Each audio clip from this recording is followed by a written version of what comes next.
ꯋꯥꯊꯣꯛꯁꯤꯒꯤ ꯃꯅꯨꯡꯗ ꯑꯩꯈꯣꯏꯒꯤ ꯄ꯭ꯔꯖꯥꯅ ꯑꯩꯈꯣꯏꯒꯤ ꯄ꯭ꯔꯖꯥꯒꯤ ꯄꯨꯟꯁꯤ ꯉꯥꯛꯆꯅꯕ ꯍꯣꯠꯅꯕ, ꯄ꯭ꯔꯖꯥꯅ ꯑꯩꯈꯣꯏꯒꯤ ꯂꯟ ꯊꯨꯝ ꯉꯥꯛꯆꯅꯕ ꯍꯣꯠꯅꯕ, ꯄ꯭ꯔꯖꯥꯅ ꯑꯩꯈꯣꯏꯒꯤ ꯐꯨꯔꯨꯞ ꯀꯟꯖꯅꯕ ꯑꯗꯨꯒ ꯐꯨꯔꯨꯞ ꯉꯥꯛꯅꯅꯕ ꯍꯣꯠꯅꯕ, ꯄ꯭ꯔꯖꯥꯅ ꯂꯩꯄꯥꯛ ꯉꯥꯛꯅꯅꯕ ꯍꯣꯠꯅꯕ, ꯑꯗꯨꯒꯤ ꯑꯩꯈꯣꯏ ꯀꯝꯄꯦꯜ ꯁꯤꯆꯨꯋꯦꯁꯟ ꯑꯃꯗꯤ ꯍꯧꯖꯤꯛꯀꯤ ꯁꯤꯆꯨꯋꯦꯁꯟꯁꯤꯗ ꯂꯩꯔꯕꯅꯤꯅ ꯑꯩꯒꯤ ꯐꯨꯔꯨꯞ ꯉꯥꯛꯆꯅꯕ, ꯑꯩꯒꯤ ꯂꯩꯄꯥꯛ ꯉꯥꯛꯆꯅꯅꯕ ꯑꯗꯨꯒꯤ ꯀꯝꯄꯦꯜ ꯁꯤꯆꯨꯋꯦꯁꯟꯗꯨ ꯂꯩꯔꯕ ꯄ꯭ꯔꯖꯥꯁꯤꯡꯗꯨꯅ ꯃꯥꯒꯤ ꯃꯊꯧ ꯇꯥꯕ ꯅꯣꯡꯃꯩ ꯂꯧꯕ ꯅꯠꯇ꯭ꯔꯒ ꯅꯣꯡꯃꯩ ꯄꯤꯕ ꯍꯥꯏꯕꯁꯦ ꯍꯧꯖꯤꯛꯀꯤ ꯃꯅꯤꯄꯨꯔꯒꯤ ꯂꯩꯔꯤꯕ ꯐꯤꯕꯝꯁꯤꯗꯗꯤ ꯀꯃꯟ ꯑꯣꯏꯅ ꯑꯗꯨꯝ ꯂꯧꯔꯦꯕ, ꯄꯤꯅꯔꯦꯕ. ꯆꯤꯡꯗꯁꯨ ꯆꯤꯡꯗ ꯂꯩꯔꯤꯕ ꯏꯆꯤꯜ ꯏꯅꯥꯎꯁꯤꯡꯗꯨꯅ, ꯆꯤꯡꯗ ꯂꯩꯕꯤꯔꯤꯕꯁꯤꯡꯗꯨꯅ ꯑꯗꯨꯝ ꯅꯣꯡꯃꯩ ꯂꯧꯏ, ꯇꯝꯄꯥꯛꯇꯁꯨ ꯑꯗꯨꯝ ꯂꯧꯅꯔꯕ ꯄꯣꯠ ꯑꯃꯅꯦꯕ. ꯃꯁꯤ ꯒꯤ ꯁꯤꯆꯨꯋꯦꯁꯟꯁꯤꯗ ꯑꯩꯈꯣꯏꯒꯤ ꯋꯥꯟ ꯁꯥꯏꯗꯦꯠ ꯑꯣꯏꯕ ꯅꯥꯀꯜ ꯑꯃꯈꯛꯇꯗ ꯂꯣꯁꯤ ꯏꯟꯐꯣꯔꯁ ꯇꯧꯕꯒꯤ ꯑꯗꯨꯒꯨꯝꯕ ꯊꯧꯑꯣꯡꯁꯤꯗꯤ ꯃꯗꯨꯃꯛꯇꯤ ꯑꯩꯈꯣꯏ ꯑꯦꯛꯁꯦꯞ ꯇꯧꯅꯤꯡꯉꯥꯏ ꯑꯣꯏꯗꯦ, ꯃꯗꯨꯗꯤ ꯐꯖꯗꯦ ꯍꯥꯏꯅ ꯑꯗꯨꯃꯥꯏꯅ ꯂꯧꯏ. ꯑꯗꯨꯒ ꯄ꯭ꯔꯖꯥꯅ ꯅꯣꯡꯃꯩ ꯂꯧꯍꯜꯂꯣꯏꯒꯦ, ꯅꯣꯡꯃꯩ ꯄꯥꯏꯍꯜꯂꯣꯏꯒꯦ ꯍꯥꯏꯕꯁꯤꯗꯤ ꯂꯩꯉꯥꯛꯀꯤ ꯈꯨꯠꯇ ꯂꯩꯌꯦꯅ ꯂꯧꯋꯦꯕ, ꯂꯩꯉꯥꯛꯀꯤ ꯈꯨꯠꯇ ꯂꯩꯐꯝꯁꯨ ꯊꯣꯛꯑꯦꯕ. ꯃꯔꯝꯗꯤ ꯂꯩꯄꯥꯛꯁꯤꯒꯤ ꯂꯩꯔꯤꯕ ꯏꯟꯇꯤꯒ꯭ꯔꯤꯇꯤ, ꯂꯩꯄꯥꯛꯁꯤꯒꯤ ꯂꯩꯔꯤꯕ ꯂꯣ, ꯂꯩꯄꯥꯛꯁꯤꯒꯤ ꯂꯩꯔꯤꯕ ꯁꯤꯁꯇꯦꯝ ꯃꯁꯤ ꯏꯟꯐꯣꯔꯁ ꯇꯧꯕ, ꯃꯗꯨ ꯆꯠꯅꯍꯟꯕ, ꯃꯗꯨ ꯐꯣꯂꯣ ꯇꯧꯗꯕꯁꯤꯡꯗꯨꯒꯤ ꯃꯊꯛꯇ ꯑꯥꯏꯟꯒꯤ ꯑꯣꯏꯕ ꯆꯞ ꯆꯥꯕ ꯑꯦꯛꯁꯟ ꯂꯧꯈꯠꯄ ꯑꯗꯨꯒ ꯆꯞ ꯆꯥꯕ ꯊꯕꯛ ꯄꯥꯏꯈꯠꯄ ꯍꯥꯏꯕꯁꯤ ꯃꯁꯤ ꯂꯩꯉꯥꯛꯁꯤꯒꯤ ꯃꯊꯧꯅꯤ. ꯃꯗꯨ ꯂꯩꯉꯥꯛꯅ ꯇꯧꯕ ꯉꯝꯗ꯭ꯔꯤꯁꯤ ꯀꯔꯤꯒꯤꯅꯣꯕ? ꯃꯗꯨ ꯉꯝꯗꯕꯗꯩ ꯅꯠꯇ꯭ꯔꯕ ꯉꯁꯤ प्रजा नोंमै पाइरइसे प्रजा नोंमै पाइबगे थाक लाइसे प्रजा नोंमै पाइनिंगा पाइबदी मधु वैरोएना खलेबा नोंमै पाइहनदब यायबा प्रजा से तो लेंगाक्तुना मागी लेरिबा लॉ एनफोर्सिंग एजेंसी सिंगदुना मागी तौफम थोपा मथौदो फजन तौबियुने प्रजा कनाना थोला नोंमै पाइबा लाकदोइनोबा प्रजा नखोय नोंमै पाइबा यारोय मधुगी तौफम थोपा थबक खुदिमा अखोयना सरकारना तौगदबनी लॉ एनफोर्सिंग एजेंसी सिंगना तौगदबनेना लेंगाक्सिना मागी लॉ एनफोर्सिंग एजेंसी सिंगजिगे खुथांगदा स्टेट सिगे मियामदा सिक्योरिटी सि इंश्योर तौब ngamdrisi करिगिनो सिनिदो छाय मतांगसि लाकपा कांदा अखोयना खितंग शेयर तौजनिंगबा अखोयगे वखलोन हाइजबा तारे मसि सम वाथोक्सि था 10 मुक सुजलाबनिना खन्ना नैनबा अयामबदा सम टॉपिक से अमखक्तदा सम खन्नबा ओइबनिना तत्तना सम शेयर तौनरबा वाफम सिंगसु अदुम याउरी इसामंगना सु ममांगदा तोपा खन्ना नैनबगी कनोदा शेयर तौखिबा वाफमसु याउरे मरुओइना स्टेट से लेरिबा अखोयगी मियाम से मसिगे मरक्ता कांगलु फुरुप की ओइबा मागी कांगलु फुरुप की ओइबा अखोयगी कलतमा वांखलकपसे मसिदी हौखिबा सही डिकेट खरसे दुम वांखलगा लाखरबनेबा द भारत की लेंगाक अमसुंग अखोयगी स्टेट की लेंगाक सिंगसिना मसिगी पोट सिंगसे चपचाना डिटेक्ट तौरगा तुंगदो ओइरकपा याबा अदुम खुदोंग थीबा सिंग असे मसि थोक्तनबगिदमक्ता चपचाबा पॉलिसी प्रोग्राम अमा मतम चाना पाइखत लहौगदबदो पाइखत लहौदबगी मदुगी फोल नेबा मदुगी रिजल्ट नेबा अखोयना हुजिक योरैसे सिगे मरक सिरैसिदा मे थादगी हौरखिबा सिगे पोटसे मसि अखोय हौरक्जिंगैगे ममांग मतम खरगी ममांगदा कांगलु फुरुप सिंगसिगे मरक्ता अखोय तोंगान तोंगान बा इशू कयादा अखोय याम प्रोवोकेटिव ओइबा अदुम एटमॉस्फियर अमा मणिपुरदा लेरखरेबा स्वाइसिदा अखोयगे लेंगाकना चपचाना मदु दा करिगुंबा वहनिंगदबा थौदोकसिंग थोलक्तननबगिदमता पाइखतफम थोपा थबकसिंगसि चपचाना सिक्योरिटी की खुथांगदा पाइखत पिरमगदबा पोटने हाबा अदो तांग अहुम से लाखरे तांग अहुम लाखबा मतमदसु लेंगाकी लेरिबा सिक्योरिटी फोर्सेस सिंगसिना चपचाना थबक तौरंबा याब्रा हायना अखोय खल्लेबा मरमदि इरांग हौरइबा मफम खरदुदा यमना अकनबा रेस्ट्रिक्शन अदुम लॉ एनफोर्सिंग एजेंसी सिंगसि खुथांगदा क्रक लाक्सनबा अदुम ngamba capacity akhoi adum laiyena khalleba ko noma nini humni sida adum irang se pura tight in hand da akhoi under grip da ko akhoi phajana thamba yaramba pot ne adu wayena akhoi thajabagi wani ko chum ngamjungam pham thoi na lenga kama na madu control to bung namdre hai taraga da du failure do du di kana gi daita no lengak si gi daita ne adu to dra kanda praja singchina magi masa gi punsi masa gi lanthum masa gi phurup aduga masa gi maripak kanjana bagi praja singchida compel situation ama lakreba moi praja se thuaga praja se na masana tawjada ya tabagi dai tama lakreba maramdi tawgadaba lengak ki law enforcing agency singduna madugi thabak tu tawraktrabanina paikhatrabanina adu di praja se lan ngak taba ya taba lan tawdaba ya taba compel situation oihen khredana adu praja du lan ngak taba ya taba compel situation len khrakada lan ngak pada sangba nomai du praja na lauge na haiba kanda laura kanda amuk pharaga moigi mathakta logi thabak paikhat khani haitaragati madugi thabak to phajana chapchana ching amasung tamda yamna rational oina chapana ba miengda madu paikhat pirabra haiba amada khalerebo chingdadi madugi potu paikhat pagi pau sikya tata deba yam chamba logic ta do tampak ta kari geno law enforce to na bani haina machet makai oina tawri sina kari mieng da tawri no haiba porama adai yengningai wai madu akhoi accept tawningai oi de na khalleba ko swai matang sida akhoi lengak sida chapchana state lengak sida empower tawraga state lengak sina nangna thokpa phanaba taw haina state lengak sida inthokpi bama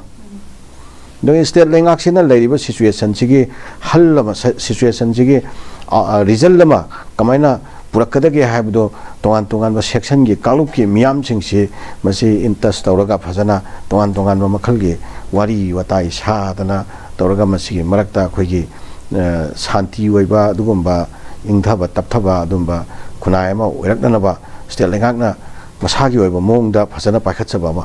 natragana state lengakna tawbada madu khudong chararoi haiba leitaragati center na madugi yamna concrete oiba waroi silama yamna specific oiba matamda purakna nabagi damakta khongthang se masi yamna comprehensive oiba khongthang ama center na lauthokpa yarena paikhatpa yarena hujik phawa ado center na madugi khongthang do paikhatlaga chapchaba outcome ama laktri phawge marak se masi matam kharage transitional period aiba tare masi khoige shanti leinana bagi damta nomai kapna ba hatna ba suna ba siumba thaurok singse thoktana na bagi damakta temporary oiba measures kharasu center na akakna na paikhatlaga thampham thoina center ki lairiba law enforcing agency sing paramilitary forces samsung agoi center ki security forces sing se masi kari tawraga lairi ge haba state sida makhoi si khoi ki praja gi lan thuma masung praja gi punsi kanna bagi damakta kana gi command makhada karamba effective oiba masak thokpa khongthang paikhatli bagi tawri bagi ba makhoi si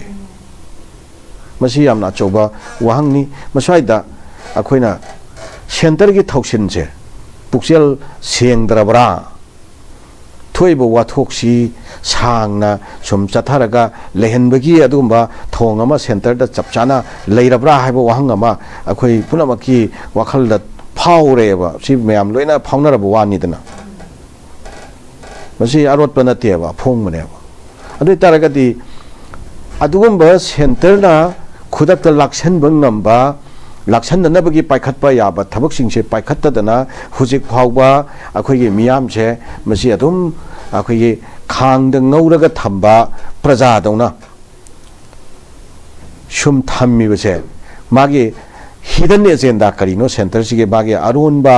magi purpose se karino haibo sige potchineba sirisida center na sinba puodo center na thangba kanglondo center na thinba tando aduda khoina sum akhoi dance tawraga leiba taragati maduge kanglonduda akhoi sum chatlaga lei taragati ngasi akhoina phangiba nungaitaba ngasi akhoina phangiba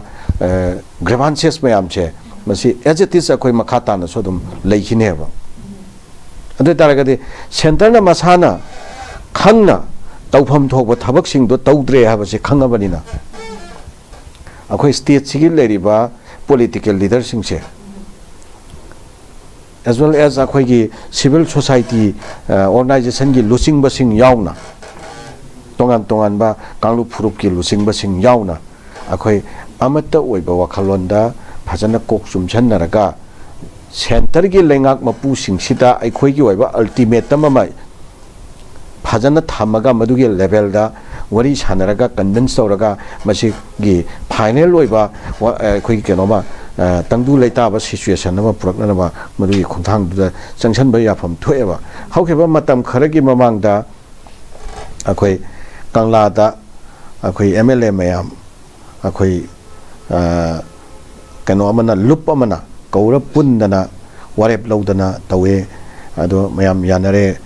ꯁꯦꯟꯇꯔꯗ ꯑꯩꯈꯣꯏꯒꯤ ꯆꯞ ꯆꯥꯕ ꯊꯣꯛꯏꯕ ꯋꯥꯊꯣꯛꯁꯤꯒꯤ final ꯑꯣꯏꯕ ꯑꯗꯨꯝꯕ ꯇꯪꯗꯨ ꯂꯩꯇꯥꯕ ꯐꯤꯕꯝ ꯑꯃ ꯄꯨꯔꯛꯅꯅꯕꯒꯤ ꯇꯥꯡꯀꯛꯇ ꯆꯪꯁꯜꯂꯅꯤ ꯍꯥꯏꯕꯒꯤ ꯀꯩꯅꯣꯁꯤ ꯑꯩꯈꯣꯏ ꯌꯥꯝꯅ ꯄꯨꯛꯅꯤꯡꯗ ꯀꯩꯒꯨꯝꯕ ꯑꯍꯣꯡꯕ ꯑꯃꯗꯤ ꯂꯥꯛꯑꯗ꯭ꯔꯥ ꯍꯥꯏꯅ ꯑꯩꯈꯣꯏꯅ ꯑꯗꯨꯋꯥꯏꯗ ꯈꯤꯇꯪ ꯑꯩꯈꯣꯏꯅ ꯐꯥꯎꯋꯦꯕꯀꯣ ꯑꯗꯨꯕꯨ ꯂꯥꯏꯕꯛ ꯊꯤꯕꯗꯤ FMR ꯍꯥꯏꯔꯦꯕ ꯍꯧꯖꯤꯛ ꯐ꯭ꯔꯤ ꯃꯨꯚꯃꯦꯟ ꯔꯤꯖꯤꯝ ꯑꯗꯣ ꯍꯧꯖꯤꯛꯀꯤ ꯃꯇꯝꯁꯤꯗ ꯐ꯭ꯔꯤ ꯃꯨꯚꯃꯦꯟ ꯔꯤꯖꯤꯝꯁꯤ ꯂꯧꯊꯣꯛꯑꯦ ꯍꯥꯏꯔꯀꯥꯟꯗ ꯑꯩꯈꯣꯏꯒꯤ border line sida kanana noba sida free movement regime du lauthua sida movement tawriba singdu check tawdoi si practical oibra kanan tawduri ge wasi potsi center gi force sing sina tawbi gadori bra kayam yamna pukchel sengna tawbi gadori ge hojik sira thokpa thodok ta bhawa akhoi gi misang mikhai naiba ade yongle melei naiba adugumba kainoma thawong thawsel mayam ama swaida unara kansida akhoi border line da kayam yamna pukchel sengna free movement regime do enforce tawdorino adugi potu kyam effective oigadori ge si questioning tawningai neba NRC si yam dakar leyeba akhoi si manipura khanariba yanadriba sigi haurakphamse maruaina akhoi foreign immigrants ki matang aduga akhoi forest ki lam akhoi kano tawba manghalakpagi matang aduga tongana akhoi drug ki matang si yamna maruaiba issue oibanina akhoi NRC si yamna maruaiba khwaidai luribadi haujik lairiba manipur ki situation se masi violence situation se masi lephandriba makhaiti NRC si implement tawba matamda effective oigadra oiroidra haibadune adu masi ki thongji kaino mapambi di yandana masa thabado adugi thongneba masi yam kanna effective oineba thajateba adu haujikda akhoi gi manipur khunaina darkar lariba need of the hour sida akhoi na darkar lairisi akhoi shanti si darkar laiba peace akhoi peace pameba kayam kuina akhoi gi miyam se masida akhoi gi milu dagi pirang sindhan khidori bono kayam kuina macha kaina bagi machak phawon khidori bono kayam kuina adumba imai bil kayana lamjau sorokta thamoi gi asakpa mai ga loinana akhoi kholau kya ga loinana lepi bse kyam kuina lephan khi gadori bono kayam kuina angang ba ikheng marakta akhoi gi manipur praja miyam che hing khi gadori bage aduga akhoi sing asai haibi baduni ghettoization gi type ta akakna ba akhoi gi kano amada peril amagi manungda akhoi gi peril bar amagi manungda akhoi si thammaga adugi makhada mai chakhalaga mathakta pring chonga lehen badona praja gi future si kari no ba angang sing gi future angang sing like tambagi future uribra natraga akhoi gi economy gi future uribra natraga akhoi gi hauraiba generation mayam china tungi future lepchana na ba masagi punsi hingana bagi tawja hogada ba thabak mayam ama haujik si akhoi tawba yaribra akhoi gi khunai sida masigi situation china khamtheng na sokhan khrakanda generation kya no ba akhoi na gap le hogdo sek akhoi gi angang sing si lan gi situation marak sida len bada haina khra ba angang mayam che hayeng amuka lan gi situation chil kai gumbal lepkhre hana khalaga chu angang sing si normal life ta leiba haina gadori bra morally akhoi se kayam yamna sokthan kre ana masigi mayam si yenga kanda aigi oiba personal opinion da hajabatare akhoi sum chathari basigi kanglon da sum chathaba nati ai tungda pharakani se khoi thajati chathari bagi kanglon sidagi somewhat anova new innovative aduga initiative haiba tare innovative hoiba initiative anauba wakhal khara akhoi thiba mathau tabra akhoi leminari ba kalu phuru mayam chisu amaga gi marakta contradiction le haliba factor sing do amada waraunari ba amada yaningdri ba akhoi national character da akaibani haidana khanariba dugumba factor singdo mangda table da thamaga phajana akhoi transparent oina akhoi punna hingminna ba haibasimadi akhoi share destiny ne ba sidi tauda ya roi da leita ya roi da potne ba marupti kaina ki ba ya ba paru sidi akhoi neighbor ti kaina ba ya roi ba laiminariba aigi yumthangna ba se masidi yumthangna raga tum leitoine ba ai marup tu di tinaroi ge haraga tinatra suya ba yumthangna ba tu di yumthangna da ba yaroi laimin da ba yaroi ba yumthangna ba tu ka sum khatna raga leiba hai ba se yanadabna sum leiba hai ba se masi aingon da su shanti phangoi mongon da su shanti phangoi ibani makki development da mangane ba adai taraga di akhoi share destiny ma yengba mathau tai da share destiny yeng che harati akhoi ge irei baki izati gi phurup singchigi punna hingminna ba gi kanglon da kai gadaba factor singdo